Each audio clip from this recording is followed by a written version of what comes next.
jalan, keluar jalan. Mana lagi tak kumpul kan? Dapat macam coba, macam kamu beli motor mana? Rasa pada ada di itu.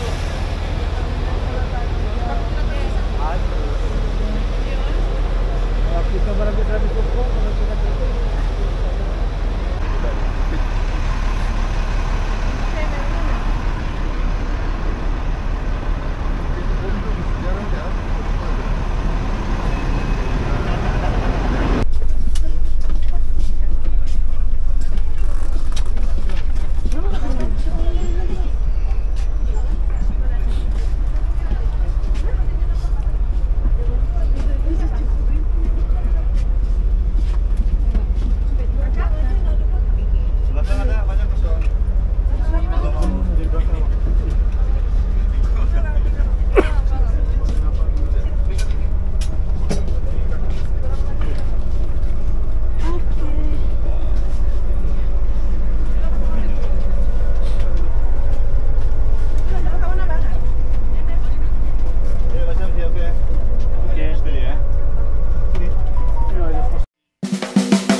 Assalamualaikum warahmatullahi wabarakatuh. Waalaikumsalam.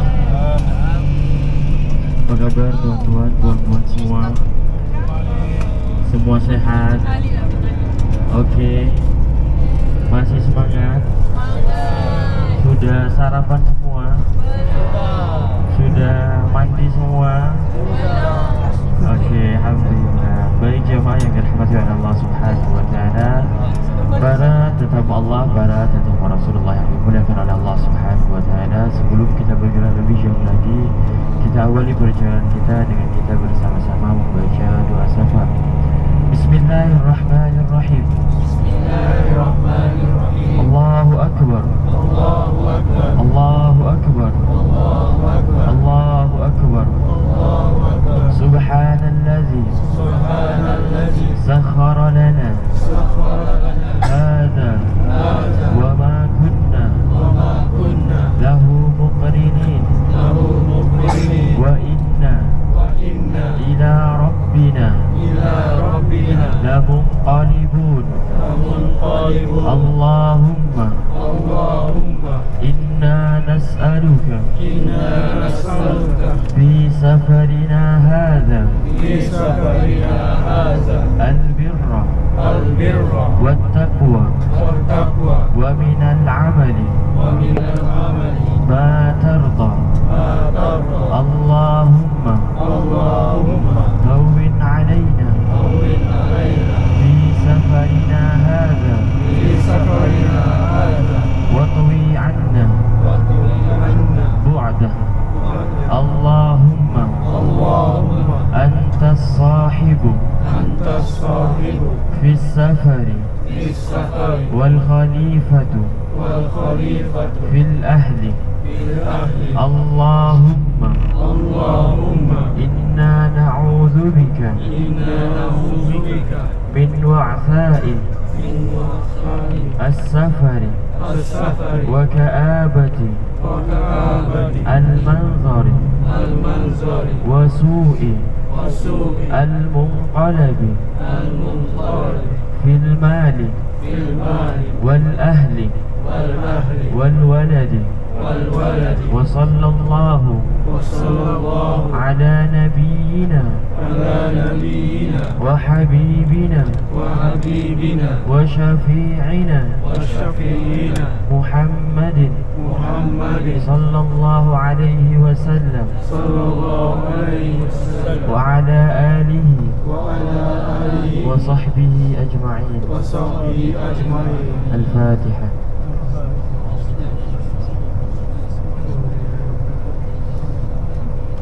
الرحمن الرحيم مالك يوم الدين إياك نعبد وإياك نستعين اهدنا الصراط المستقيم صراط الذين أنعمت عليهم غير المغضوب عليهم. الحمد لله نحمده ونستعينه ونستغفره ونعوذ بالله من شرور أنفسنا ومن سيئات أعمالنا من يهده الله فلا مضل له ومن يضلله فلا هادي له وأشهد أن لا إله إلا الله وحده لا شريك له وأشهد أن سيدنا محمدا عبد الله ورسوله لا نبي ولا رسول بعده. أما بعد jemaah yang dirahmati oleh Allah Subhanahu wa taala, para tetamu Allah, para tetamu Rasulullah yang berbahagia, kalaulah bahagia, bahagia semua, bahagia semua, yang tak bahagia pura-pura bahagia. Jemaah Nurul Multazam yang kami hormati, alhamdulillah di pagi hari ini tuan-tuan kita akan masukkan program kita yang kedua, yaitu ziarah di sekitar kota Madinah Al-Munawwarah. InsyaAllah ada beberapa tempat yang akan kita ziarahi, ada beberapa tempat yang akan kita singgahi. Yang pertama, kita akan hantarkan jemaah menuju ke Masjid Quba. Kemudian setelah daripada Masjid Quba, kita hantarkan jemaah menuju ke ladang kurma, melontar-lontar di sana lagi. Lalu kemudian setelah daripada ladang kurma, tuan-tuan, kita hantarkan jemaah menuju ke Jabal Uhud. Kita akan melihat bagaimana Jabal Uhud. Kita akan bagi salam kepada para syuhada Uhud, para sahabat-sahabat Rasulullah yang syahid ketika peperangan Uhud terjadi. Mereka semua syahid dalam peperangan Uhud, membantu Rasulullah SAW dalam memperjuangkan agama kita ini. Lalu kemudian setelah daripada Jabal Uhud, tuan-tuan, kita akan kembali lagi ke Taif, tetapi melalui Masjid Qiblatain. Kita akan kasih tunjuk nanti Masjid Qiblatain dan juga Masjid Khandaq. Setelah daripada Masjid Khandaq, lalu saja kemudian kita langsung kembali ke Taif. Tempat pertama yang akan kita ziarahi, tuan-puan, adalah Masjid Quba. Tuan-puan semua sudah ada wudhu semua? Ada? Alhamdulillah. Jadi Masjid Quba ini, tuan-puan, adalah masjid pertama sekali yang dibina oleh Rasulullah SAW semasa hijrah daripada kota Mekah menuju kota Madinah. Tempat pertama yang Rasulullah bina adalah masjid, bukan rumah. Bukan rumah Rasulullah, bukan rumah para sahabat, tetapi tempat pertama yang langsung dibina oleh Rasulullah SAW yaitu Masjid Quba. Masjid Quba ini, tuan-tuan, terdapat di satu pemukiman dahulu bernama pemukiman Abdurrahman bin Auf. Jadi setibanya di sana, Rasulullah SAW langsung membina satu masjid yang bernama, kita kenal dengan Masjid Quba. Kita semua sudah tahu bagaimana keutamaan dan keistimewaan yang dimiliki oleh Masjid Quba. Maka daripada itu kita menggalakkan kepada jemaah untuk semuanya dalam keadaan berwudu sebelum kita berziarah ke Masjid Quba. Apa keistimewaan dan keutamaan daripada Masjid Quba? Disabdakan oleh Rasulullah SAW, "Man tatahhara fi baitihi thumma ata Masjid Quba fa shalla fihi salatan kana lahu ka ajra umrah." Man tatahhara fi baitihi, barang siapa yang bersuci, berwudu di rumahnya, bersuci di hotelnya, berwudu, bersuci di penginapannya, summa ata Masjid Quba, lalu kemudian mendatangi Masjid Quba, wa shalla fihi salatan kana lahu ajru umrah, lalu datang ke Masjid Quba salat 2 rakaat, kana lahu ajru umrah. Maka insyaallah kita semua mendapatkan pahala ibadah umrah. Belum lagi kita buat tawaf, belum lagi kita buat sa'i. Tetapi insyaallah dengan kita bersama-sama berziarah ke Masjid Quba, salat 2 rakaat di dalam Masjid Quba, insyaallah tuan-tuan kita semua mendapatkan pahala ibadah umrah. Mungkin tuan-tuan sudah yang sudah pernah pergi haji, sudah pernah pergi umrah, tahu bagaimana rasanya buat umrah, tahu bagaimana penatnya tawaf, tahu bagaimana penatnya sa'i. Tetapi Allah Subhanahu wa taala memberikan keutamaan dan keistimewaan kepada kita semua dengan kita bersuci di hotel kita, dengan kita berwudu di hotel kita, dan kemudian kita mendatangi Masjid Quba, salat 2 rakaat di sana, maka insyaallah kita semua mendapatkan pahala ibadah umrah. Amin ya rabbal alamin. Dan juga tuan-tuan, Masjid Quba ini Allah kekalkan di dalam Al-Quran surah At-Taubah ayat 108, di mana Allah Subhanahu wa taala berfirman, la taqum fihi abadan. Jangan sesekali kamu sholat di sana. Maksud daripada di sana itu adalah Masjid Dirar, karena tuan-tuan dahulu setelah Rasulullah SAW membina satu masjid bernama Masjid Quba, ada kaum munafikin Madinah yang dipimpin oleh Abdullah bin Ubay bin Salul. Dia membina juga satu masjid bernama Masjid Dirar. Jadi Rasulullah bina satu masjid bernama Masjid Quba, ada pasukan munafikin, dia bina masjid juga bernama Masjid Dirar. Tujuannya hanya ingin mencari dan juga menghancurkan Masjid Quba. Jadi bukan diniatkan, didasarkan untuk Allah Subhanahu wa taala. Dia zahirnya saja masjid, tetapi niat daripada Masjid Dirar ini hanya untuk menghancurkan Masjid Quba, hanya ingin menghancurkan kaum muslimin. Maka daripada situ Allah Subhanahu wa taala berfirman di dalam Al-Qur'an kepada Rasulullah, la taqum fihi abadan. Jangan sesekali kamu salat di dalam Masjid Dirar selama-lamanya. La masjidun ussisa 'ala taqwa min awwal yawmin ahaqqu an taquma fihi rijalun yuhibbun an yatatahharu wallahu yuhibbul mutahhirin. La masjidun ussisa 'ala taqwa, sungguh masjid ini wahai Muhammad lebih patut kamu salat di dalamnya, Masjid Quba, lebih patut kamu salat di dalam Masjid Quba, karena Masjid Quba ini dibangun dan dibina atas dasar takwa. Dan juga di dalam Masjid Quba terdapat orang-orang yang suka mensucikan diri, wallahu yuhibbul mutahhirin, dan Allah suka terhadap orang-orang yang suka mensucikan diri. Boleh kita tengok tuan-tuan di sebelah kanan kita, di sebelah kiri kita, ini adalah Masjid Bilal. Ini adalah Masjid Bilal. Kenal dengan Sayyidina Bilal?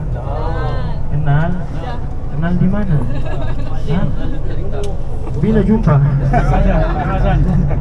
Ini adalah Masjid Bilal. Orang-orang di sini juga tuan-tuan mengatakan ini adalah masjid dunia akhirat, karena di bawah shopping mall, di atasnya masjid. Jadi setelah kita sholat boleh kita melontar di bawah. Boleh kita tengok kan di sebelah kiri kita, di bawah dia semua itu adalah kedai. Jadi kalau kita mau sholat, kita pilih atas, lalu sholat di bawah, sholat di atas. Kemudian setelah sholat turun bawah, melontar-lontar. Itu adalah Masjid Bilal tuan-tuan ya. Dan di sebelah kanan kita tuan-tuan, ini adalah tempat makan. Selalunya famous, terdengar kepada jemaah haji ataupun jemaah umrah, selalunya ada sebagian besar daripada jemaah Indonesia, Malaysia, Singapura dan lain sebagainya, mereka apabila ada masa kosong mereka akan makan malam di sana. Itu adalah kedai makan ikan. Jadi ikan bakar, ikan goreng, ayam bakar, ayam goreng dan lain sebagainya, macam-macam ikan semua di sana tersedia. Seperti inilah keadaan dan kondisi tuan-tuan, keadaan dan kondisi di pagi hari di kota Madinah Al-Munawwarah. Memang keadaan tidak terlalu ramai, keadaan tidak terlalu padat, karena mayoriti orang-orang yang tinggal di sini bila pagi hari mereka tidur. Jadi aktiviti mereka mereka selalunya selepas sholat asar sampai subuh. Jadi mereka selalunya pergi lepak, minum teh, minum kopi tengah malam, pas subuh baru tidur. Itu kebiasaan yang tidak patut kita contoh. Tetapi karena memang keadaan di sini kalau musim panas tuan-tuan, keadaan di sini bila musim panas betul. Madinah bila dia musim panas melebihi panasnya kota Mekah. Apabila dia musim dinginnya sejuknya melebihi kota Mekah. Jadi berbeza nanti ketika kita sudah tiba di Mekah tuan-tuan, keadaan dan kondisi di Mekah tidak seberapa sesejuk kota Madinah, tapi masih sejuk lagi. Insyaallah tuan-tuan, sekali lagi kita akan berziarah. Pertama kita Masjid Quba. Ada beberapa masjid yang memiliki keutamaan dan keistimewaan yang tidak dimiliki oleh masjid-masjid lain. Apa dia? Yang pertama adalah Masjidil Haram. Sebagaimana kita semua tahu, satu kali sholat di Masjidil Haram itu lebih utama, itu lebih baik, lebih afdal 100.000 kali ganda daripada sholat di masjid lain. Lalu kemudian yang kedua tuan-tuan adalah Masjidil Nabawi, Masjidnya Rasulullah SAW. Keutamaan dia, satu kali kita sholat itu lebih baik, itu lebih utama 1000 kali ganda daripada kita sholat di masjid-masjid lain. Lalu kemudian yang ketiga tuan-tuan, masjid kita semua yaitu Masjidil Aqsa yang ada di Palestina. Masjid yang ketiga adalah Masjidil Aqsa, yaitu yang ada di Palestina. Satu kali sholat kata Rasulullah lebih utama, lebih baik 250 kali ganda daripada sholat di masjid yang lain. Tuan-tuan semua sudah sampai di Masjidil Aqsa semua? Belum. Jadi satu bas ini tidak ada yang pernah sampai Masjidil Aqsa. Jamaah 47 tidak ada yang pergi Masjidil Aqsa. Sama, saya juga belum. Nanti kita ikut dengan Ustaz Iwan. Insya Allah nanti mungkin Nurul Muntazam ada umrah plus Masjidil Aqsa. Ustaz Iwan buatkan, Ustaz Iwan. Jadi itu Masjidil Haram. Yang pertama adalah Masjidil Haram, yang kedua adalah Masjidil Nabawi, yang ketiga adalah Masjidil Aqsa, lalu kemudian yang keempat adalah Masjid Quba. Satu kali sholat di Masjid Quba itu pahalanya seperti pahala ibadah umrah yang sempurna. Kalau kita umrah tuan-tuan, kita buat sunnah ihram terlebih dahulu. Kita kena jaga pantang larang ihram ketika kita umrah. Kita kena berniat dulu. Kita kena tawaf dulu 7 kali pusingan. Kita kena sa'i 7 kali perjalanan, penat. Tetapi insyaallah sekali lagi dengan kita sholat di Masjid Quba, insyaallah kita semua mendapatkan pahala ibadah umrah yang sempurna. Boleh kita tengok di depan kita tuan-tuan, sudah nampak Masjid Quba. Satu masjid dengan 4 menara di sana berwarna putih, itu adalah Masjid Quba. InsyaAllah setibanya kita di Masjid Quba tuan-tuan, kita akan turun bersama-sama. Kemudian sebelum kita sholat di Masjid Quba, saya minta waktu dulu sekejap kita untuk bergambar. Kemudian kita antarkan jemaah lelaki untuk pergi ke tempat sholat lelaki, kita antarkan jemaah perempuan untuk ke tempat sholat perempuan. Kemudian kita kembali lagi ke bas. Selalu diingat nama bas kita tuan-tuan ya. Bas kita nama Samaya. Nama bas kita Samaya warna putih. Samaya warna putih nomor 209. Iya, krem. Krem.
antarkan jemaah lelaki, kemudian jemaah perempuan untuk sholat mungkin tahiyatul masjid.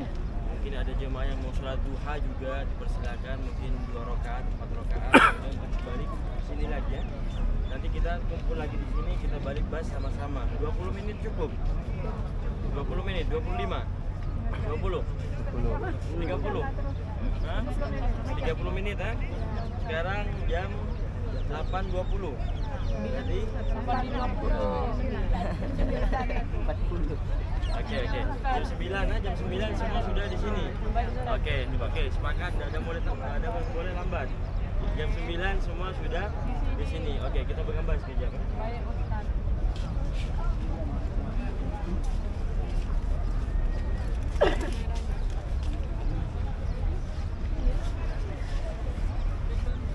Iya, jadi. Mari Tuan.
Refreshing saja, duduk-duduk, tengok-tengok, belanja-belanja, memilah, banyak macam-macam kurma di sana, macam-macam coklat, macam-macam kacang, dan juga mungkin sekiranya jemaah ada mau bakso di sana juga ada, mau minum, santai-santai saja di sana.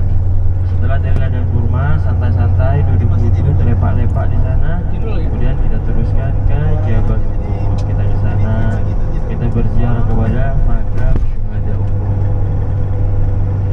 Di kota Madinah ini tuan-tuan akan dengan mudah, akan dengan senang kita berjumpa dengan pokok-pokok kurma di sebelah kanan kita, di sebelah kiri kita, akan dengan mudah kita berjumpai pokok-pokok kurma.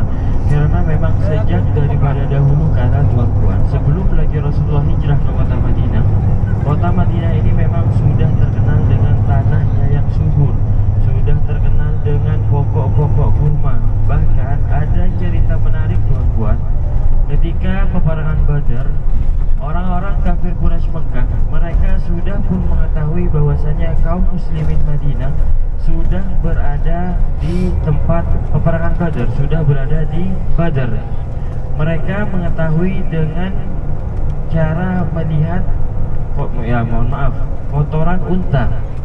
Jadi mereka, Abu Sufyan, menjumpai ada kotoran unta.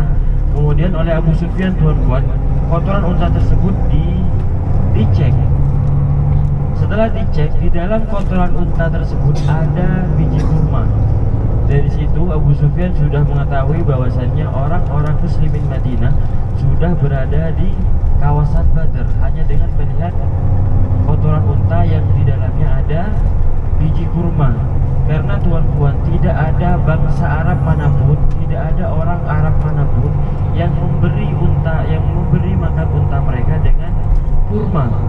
Hanya orang Madinah saja. Karena memang sekali lagi kota Madinah sejak dari dahulu kala, sejak sebelum Rasulullah hijrah ke kota ini, memang kota ini sudah pun menjadi kota yang subur, kota yang dipenuhi dengan pokok-pokok kurma. Dan juga ladang kurma ini tuan-tuan yang ada di kota Madinah, ada banyak ladang-ladang kurma yang dikomersialkan oleh kerajaan Saudi Arabia. Selalunya memang ketika ada jemaah haji ataupun jemaah umrah, mereka datang ke kota Madinah, selalunya setelah ziarah dalam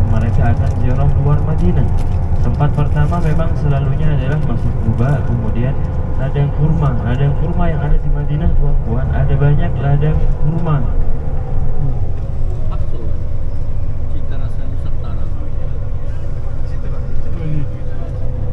Sebelum kita turun Tuan Puan, sebelum kita turun, kita baca doa masuk kebun kurma.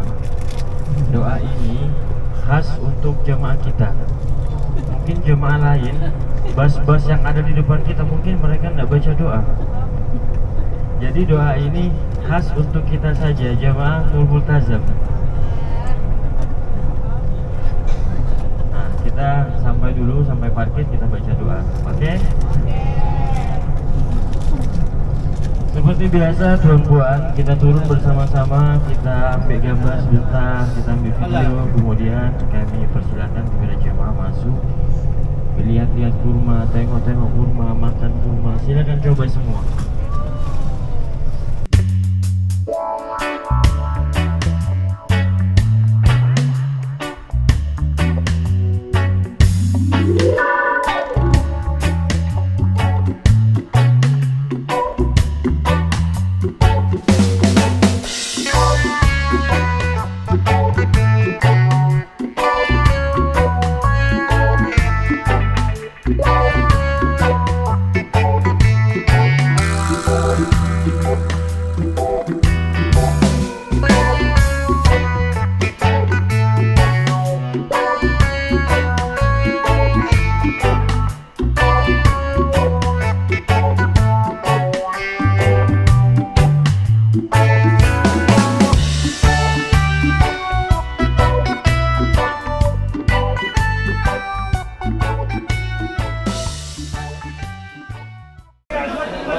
حجاج زين يا حجي يا جماعة زين يا حجي أروى يا حجي أروى يا حجي يا حجاج زين يا حجي تعال تفضل يا حجي تفضل دين يا حجي دين بسم الله يا حجي حلال في عجوة تري عجوة تري موجود تعال يا حجي هذا عجوة تري يا حجي ما فيها بس كل تري جديد شيء ديسكون أنا شيء ديسكون كيلو 70 3 كيلو 150 3 كيلو 150 أجواء يا حجي يا جماعة زين يا حجي سميت 3 كيلو 150 سميت 3 كيلو 150 والله شيء عجوة جميل 3 كيلو 150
Bisa coba ini.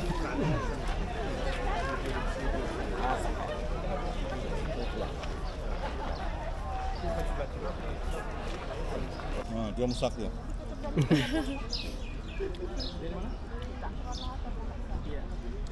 Tadi juga saya ketemu sama orang. Ayah, ya.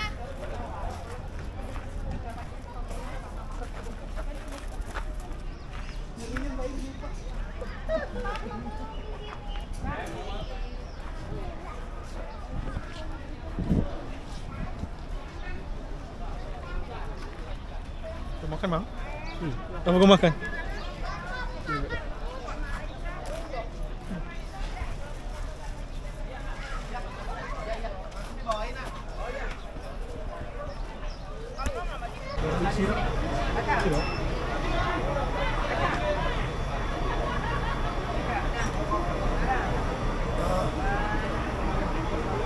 Ice cream, ice cream, ice cream, ice cream, ice cream. Ice cream, ice cream, ice cream. Ini tidak kurma. Kalau boleh kita sebut, lebih cocok kita sebut dengan kedai kurma kan, daripada ladang kurma. Tapi mungkin itu sudah cukup tuan-tuan untuk mengobati rasa penasaran kita. Seperti apa ladang kurma, seperti apa kebun kurma yang selalu disinggahi oleh para jemaah haji dan jemaah umroh. Cukup kita mengambil barokah daripada kurma-kurma yang ada di kota Madinah.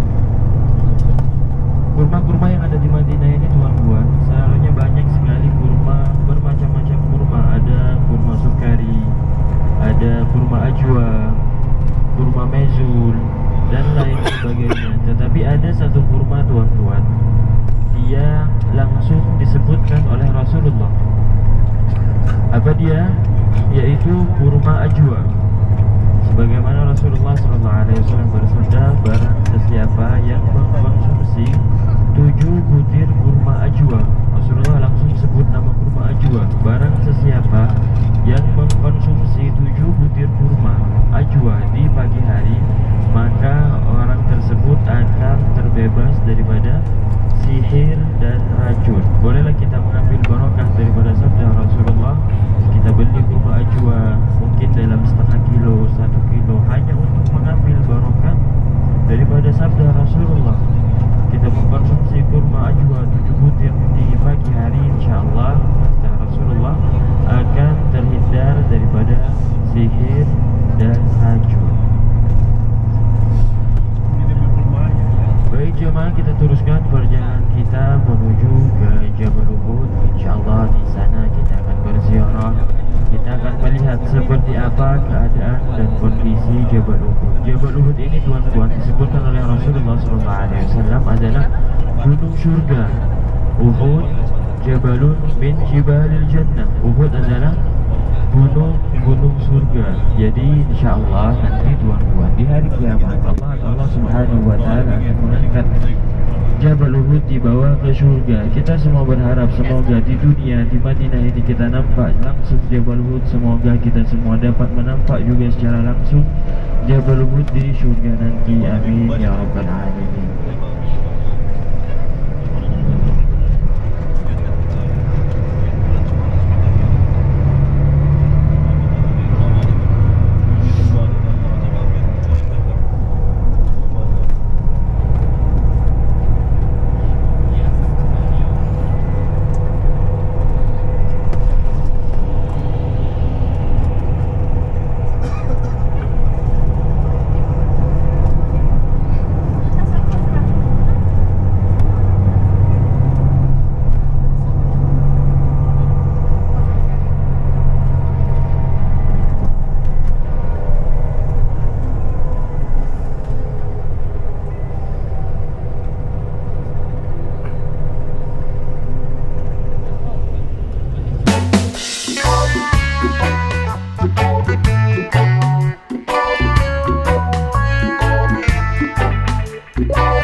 sebentar lagi kita akan tiba di Jabal Uhud.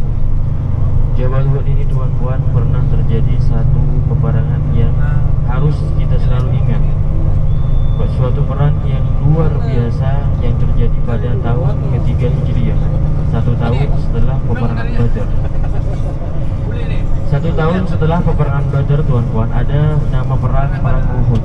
Jadi asal muasal daripada terjadinya perang Uhud ini, tuan-tuan, dikarenakan orang-orang Quraisy Makkah, orang-orang kafir Quraisy Makkah, mereka ingin menuntut balas karena mereka ketika perang Badar mereka dikalahkan oleh 313 saja.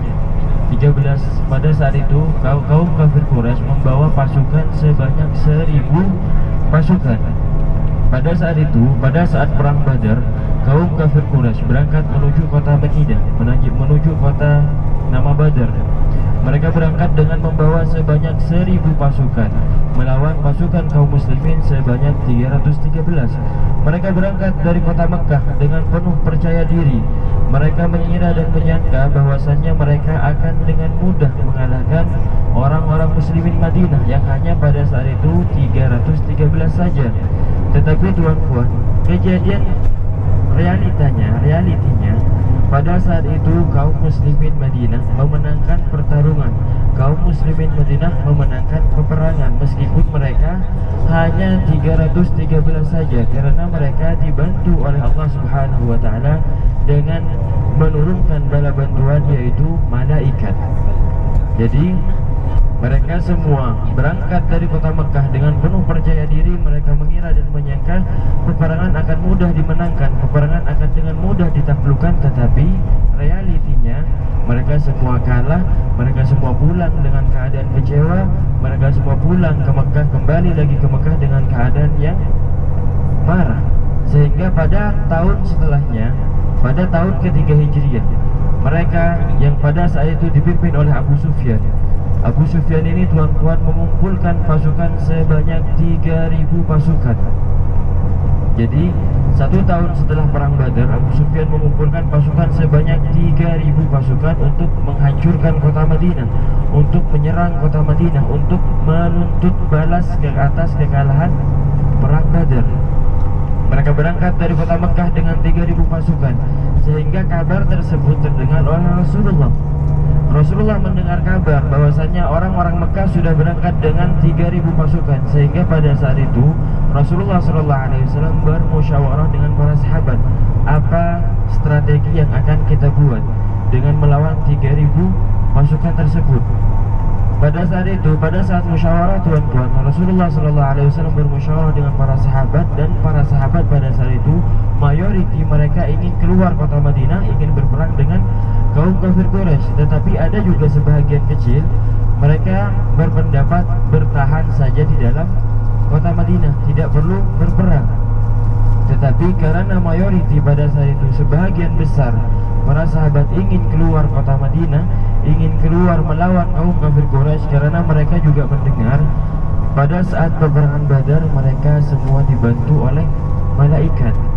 Jadi semua para sahabat pada saat itu sepakat dan setuju untuk keluar kota Madinah berperang melawan kaum kafir Quraisy. Tetapi sebelum lagi Rasulullah menyetujui, Rasulullah menyampaikan mimpi Rasulullah, bahwasanya Rasulullah SAW mengatakan kepada para sahabat, sesungguhnya aku sudah bermimpi melihat 3 benda. Sesungguhnya aku bermimpi melihat 3 benda. Apa dia? Yang pertama, aku melihat seekor sapi yang disembelih.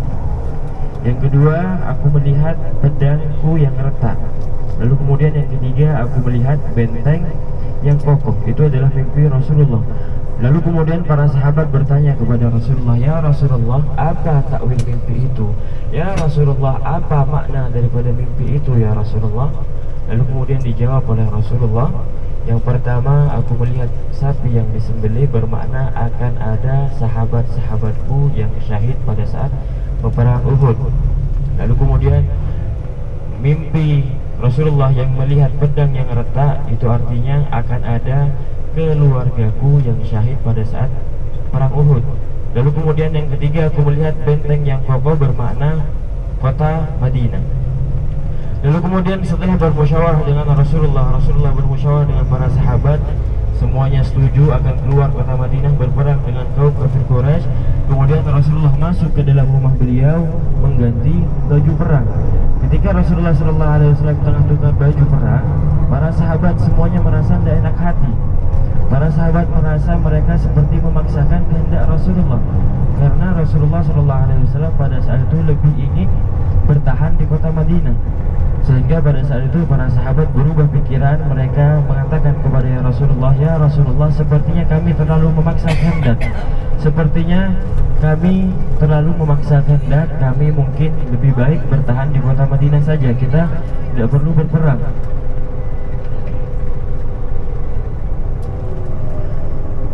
Boleh kita lihat tuan-tuan di sebelah kanan kita, ini adalah Jabal Uhud. Panjang dari Jabal Uhud lebih kurang dalam 7 sampai 8 km. Dan di depan kita tuan-tuan ada satu gunung kecil. Ini adalah Jabal Rumat. Insya Allah cerita kita lanjutkan nanti di Jabal Uhud. Kita turun bersama-sama, kita teruskan cerita bagaimana keadaan dan kondisi saat peperangan Uhud terjadi.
Ada lagi di belakang.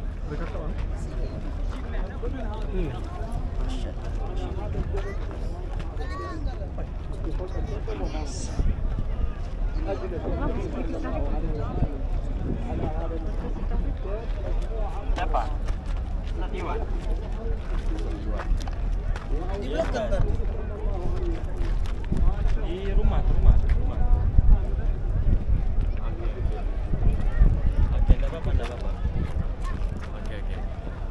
Saya ada bendera, ada bendera.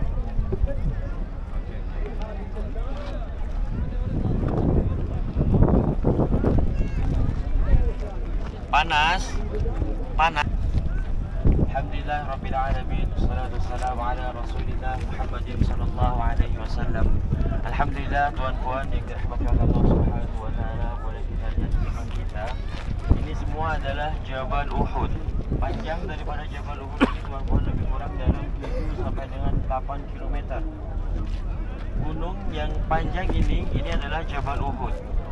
Rasulullah SAW bersabda, Uhud Jabalun min Jibalil Jannah. Uhud adalah salah satu daripada gunung-gunung surga. Ini adalah gunung surga. Dan di depan kita tuan-puan ini adalah Jabal Rummat.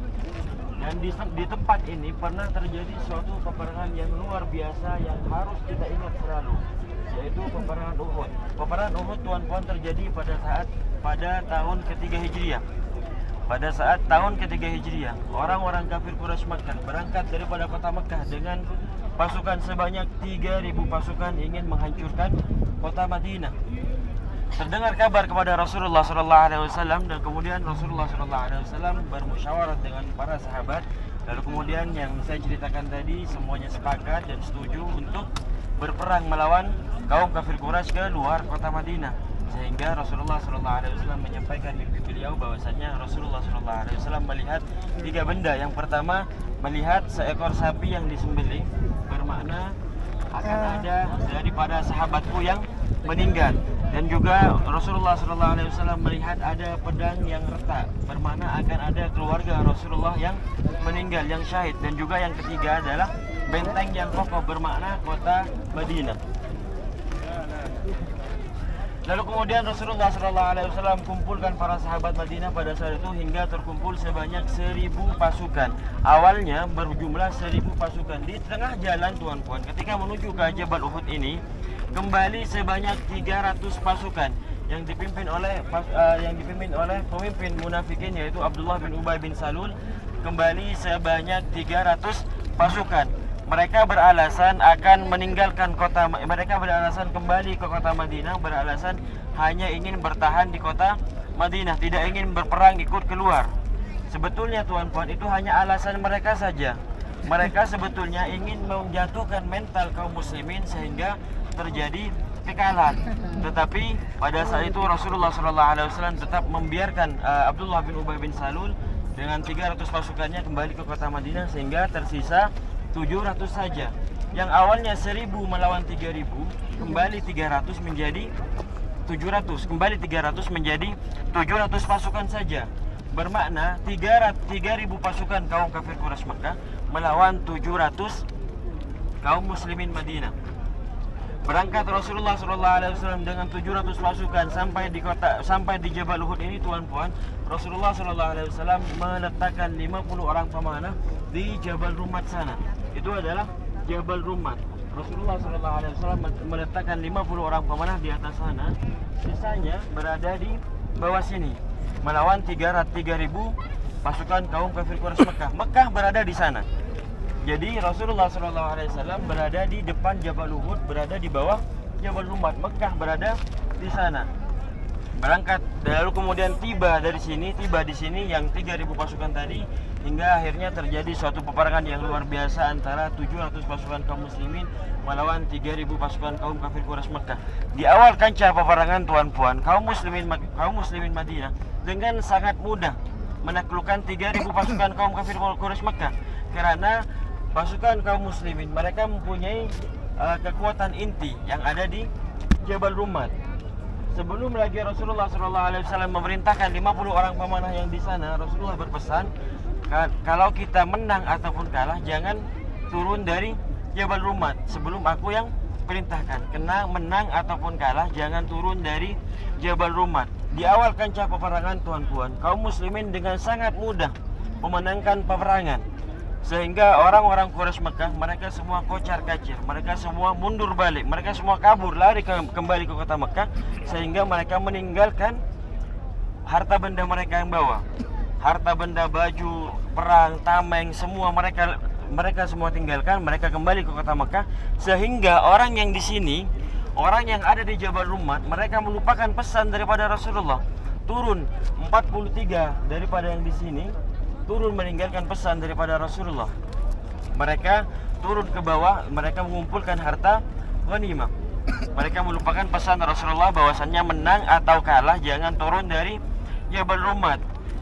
Melihat keadaan dan kondisi Jabal Rummat yang sudah turun, kekuatan inti kaum muslimin sudah tiada, kaum kafir Quraisy mereka menyisakan 200 pasukan berkuda yang dipimpin oleh Sayyidina Khalid bin Walid yang bersembunyi di lembah sana. Kita tadi tempat parkir kita, parking bus, ada lembah yang sedikit di sana kan. Sayyidina Khalid bin Walid mereka bersembunyi di sana dengan 200 pasukan berkuda. Melihat keadaan dan kondisi Jabal Rummat yang sudah kosong, hanya tersisa 7 orang saja.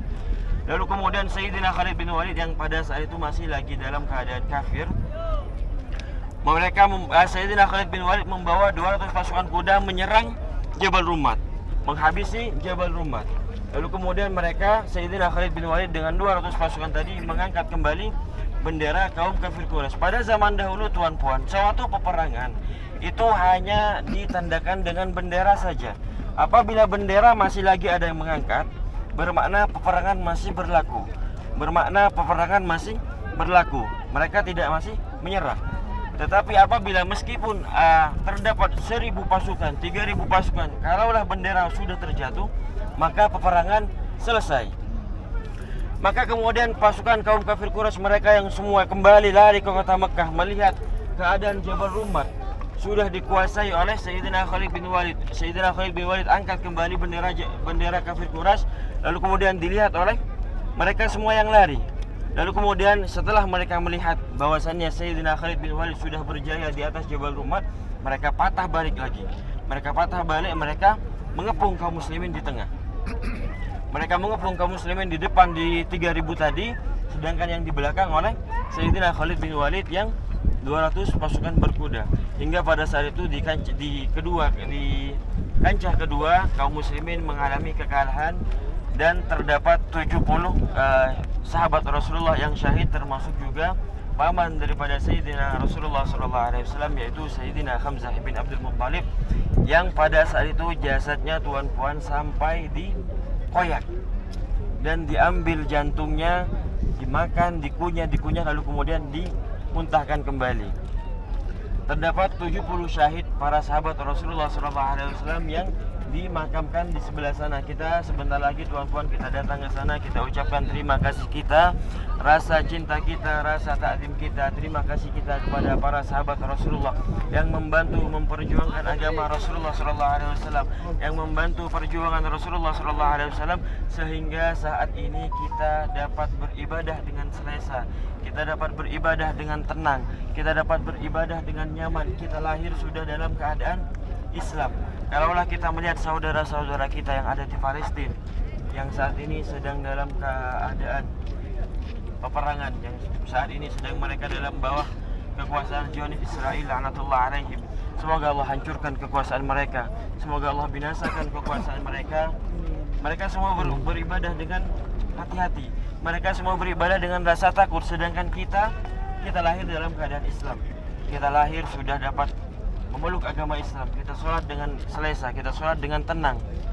Maka kemudian kita bersama-sama kita ucapkan terima kasih kita, takzim kita, hormat kita kepada para sahabat Rasulullah sebanyak 70 sahabat yang syahid pada saat peperangan Uhud. Tapi sebelum kita pergi sana, tuan-puan, boleh kita ambil gambar di sini sebentar? Boleh. Oke, background Jabal Rummat. Setelah kita pergi sana, kita ucapkan salam, kita ambil gambar. Mungkin ada jemaah yang ingin naik ke Jabal Rummat, kami persilahkan. Kita ambil gambar dulu sekejap ya.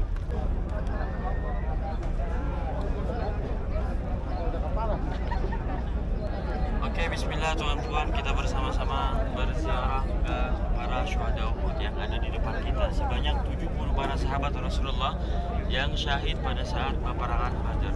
Kita bersama-sama menghadap ke kuburan tuan-tuan. Bismillahirrahmanirrahim. Bismillahirrahmanirrahim. Assalamualaikum. Assalamualaikum. Ya ahlad diyar. Ya ahlad diyar. Minal mu'minin. Wal muslimin. Wa inna. Insya'Allah. Lahiqun. As'alullah lana wa lakum al-afiyah. Assalamu alaikum ya ahlal qubur. Assalamu alaikum ya syuhada Uhud. Wa rahmatullahi wa barakatuh.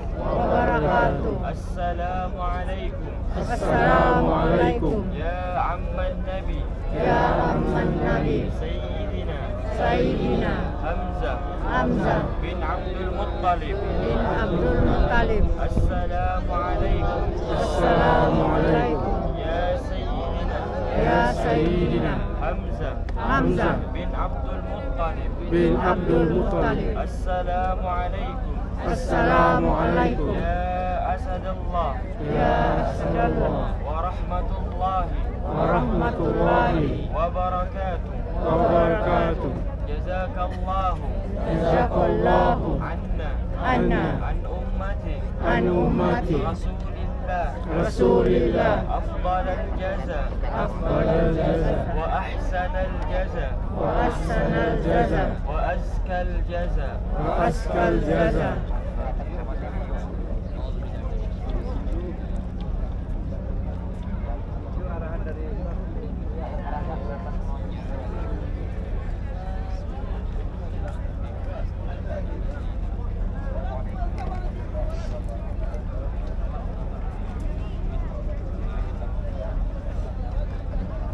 Jemaah, kita ambil gambar sebentar background ini.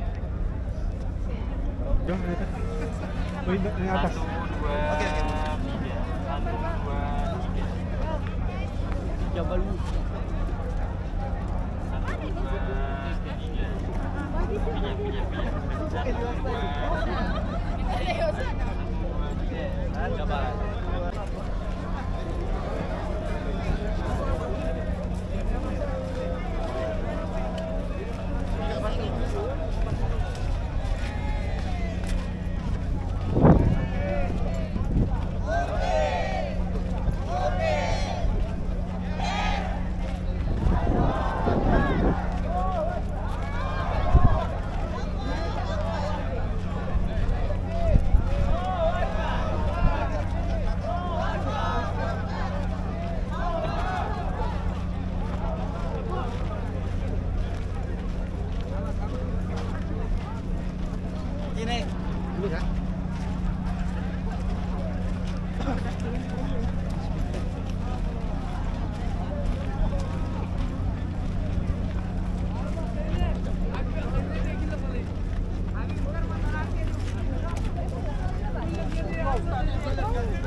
صورة واحدة. 10. لا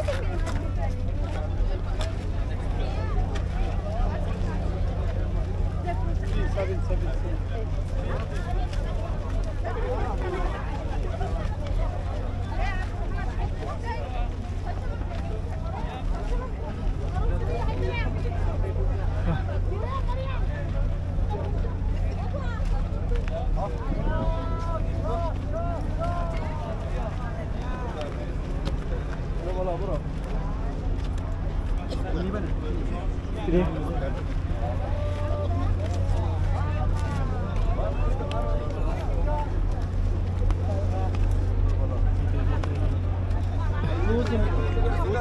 Sini aja. Sini saja, boleh.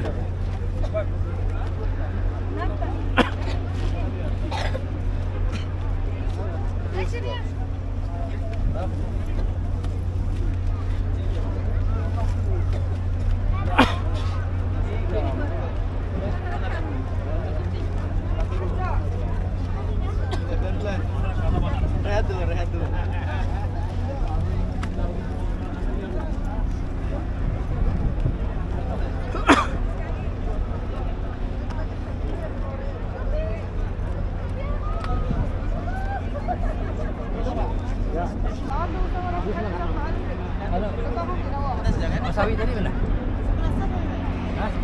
masjid berwarna putih dengan dua menara di sana, itu adalah Masjid Qiblatain. Itu adalah Masjid Qiblatain dengan dua kiblat di sana. Ketika Rasulullah SAW sedang melaksanakan sholat berjamaah dengan kiblat, kenapa pada saat itu tuan-tuan Rasulullah SAW bermohon kepada Allah untuk pindah kiblat? Karena pada saat itu kiblat kita semua awal sekali sebelum kiblat kita ke Masjidil Haram, kiblat kita semua, kiblat kaum muslimin masih lagi menghadap ke Baitul Maqdis yang ada di Palestina.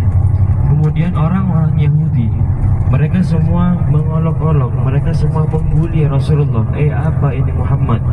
Mengaku membawa Islam, mengaku Islam mempunyai jati diri, tetapi masih lagi menghadap ke kiblat kita Baitul Maqdis, bermakna Islam tidak punya jati diri. Orang Yahudi bercakap seperti itu kepada Rasulullah. Rasulullah tidak suka Islam diolok-olok, Rasulullah tidak suka Islam dijelek-jelekan. Maka kemudian Rasulullah SAW selalu meminta kepada Allah, selalu bermohon kepada Allah agar supaya kiblat kaum muslimin dialihkan ke Masjidil Haram. Lalu kemudian ketika Rasulullah SAW sholat di depan kita ini, di masjid ini, sholat dengan para sahabat, kemudian turun wahyu daripada Allah Subhanahu wa taala. A'udzubillahi minasyaitonir rajim.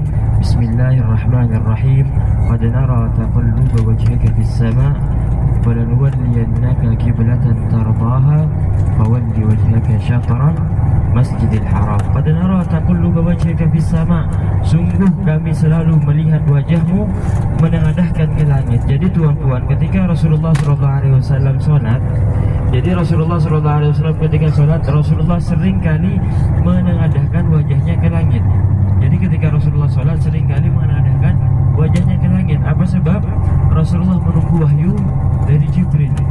Rasulullah SAW menunggu Allah menurunkan wahyu kepada malaikat Jibril, sehingga pada saat sholat di tempat sana Rasulullah SAW mendapatkan wahyu. Pada nara taqalluba wajhika fis sama', sungguh kami selalu melihat wajahmu menengadahkan ke langit.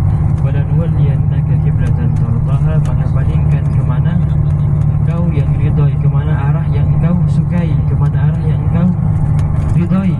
Falanuwalliyannaka qiblatan tardaha fawalli wajhaka syatral Masjidil Haram, maka palingkan wajahmu ke Masjidil Haram. Lalu kemudian setelah 2 rakaat tuan-tuan, Rasulullah SAW pusing badan, lalu menghadap ke Masjidil Haram. 2 rakaat Rasulullah masih lagi sholat ke Baitul Maqdis, menghadap ke Baitul Maqdis. 2 rakaat setelahnya Rasulullah menghadap ke Masjidil Haram.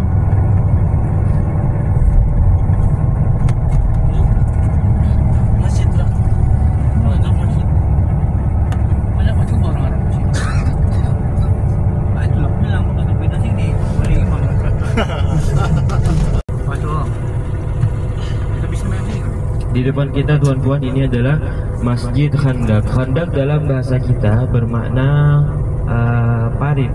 Parit paham kan? Parit.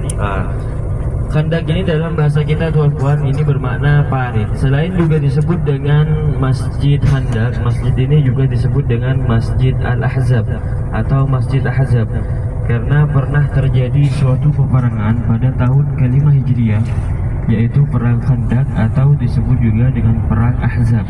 Ahzab dalam bahasa kita tuan-tuan berarti koalisi. Koalisi paham? Tak paham? Koalisi itu kumpulan. Jadi nggak bilang kumpulan. Jadi tuan-tuan, pernah terjadi suatu peperangan yang tak kalah luar biasa juga di tempat ini, yaitu pada tahun ke-5 Hijriah terjadi satu peperangan Khandaq di mana kaum kafir Quraisy berkoalisi. Mereka semua mengajak orang-orang Yahudi untuk menyerang kota Madinah, untuk menghancurkan kota Madinah, sehingga terkumpul pasukan sebanyak 10.000 pasukan. Pada saat itu Rasulullah SAW juga mendapatkan kabar bahwasannya orang-orang Mekah sudah berangkat menuju ke Madinah dengan pasukan sebanyak 10.000 pasukan. Sehingga sekali lagi Rasulullah SAW bermusyawarah dengan para sahabat. Ketika Rasulullah SAW bermusyawarah tuan-tuan dengan para sahabat, ada satu sahabat bernama Salman Al-Farisi. Salman Al-Farisi mempunyai ide paham kan? Idea. Salman Al-Farisi mempunyai idea bahwasannya kami ya Rasulullah dulu di Persia ketika kami ingin berperang lalu kemudian menghadapi pasukan yang sangat banyak, kami selalunya akan menggali satu parit. Kami akan menggali satu parit sehingga kami akan bertahan di sana, akan bertahan dengan parit tersebut. Maka idea tersebut tuan-tuan disetujui oleh Rasulullah SAW. Lalu kemudian Rasulullah SAW bersama para sahabat lebih kurang 1.000 pada saat itu menggali parit di Masjid Khandaq tadi. Kemudian datang pasukan kaum kafir Quraisy dengan sekutu-sekutu mereka sebanyak 10.000 pasukan. Mereka tiba di Khandaq, mereka tidak boleh melewati parit tersebut karena apabila mereka sudah jatuh ke dalam parit tersebut mereka tidak akan bisa naik ke atas, dan juga parit tersebut tidak bisa dilewati ataupun dilompati oleh kuda-kuda yang mereka bawa dari kota Mekah, sehingga pada saat itu mereka tidak dapat menyerang kota Madinah, mereka tidak dapat menghancurkan kota Madinah. Mereka masih lagi memikirkan bagaimana cara untuk melewati parit tersebut, sehingga lebih kurang tuan-tuan mereka semua orang-orang kafir Quraisy dan sekutu-sekutu mereka sebanyak 10.000 tadi itu lebih kurang 1 bulan, 30 hari atau 40 hari mereka di sana. Mereka gelar tenda, mereka buat tenda untuk menghancurkan dan melewati parit tersebut. Tetapi sekalipun mereka menggunakan segala cara tidak bisa melewati parit yang Rasulullah SAW dan para sahabat gali, sehingga pada saat itu Allah Subhanahu wa Ta'ala